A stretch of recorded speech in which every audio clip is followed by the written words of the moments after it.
name is Mark James Lumsdon-Taylor. I'm a partner at MHA, the UK lead member firm for Baker Tilly International, and I'm one of the lead partners for the food industry and the food service sector.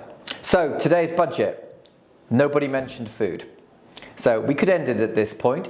However, I actually think there is more to talk about. The relationship between food and welfare is absolutely paramount.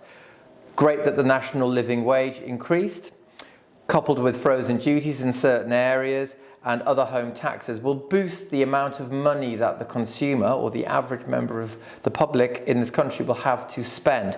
However, the Chancellor also chose to adjust national insurance for employers. How will those costs be passed on, and whether that then gets passed on to quote the Bank of England, the national food basket, and what will that do to effectively the consumer's propensity to consume certain items?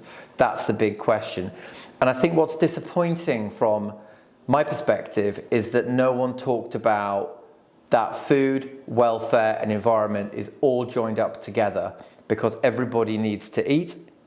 Food manufacturers and their position in the supply chain are going to be in for an interesting ride. Where those taxes subsequently land and are subsequently passed on within the chain remains to be seen. No doubt the Chancellor had to make some decisions, but obviously where those lie now will be where you sit in the supply chain. The end point for retail clearly is going to be challenging. We do need a coherent food strategy in the United Kingdom and a framework in the United Kingdom that works for the entire food chain.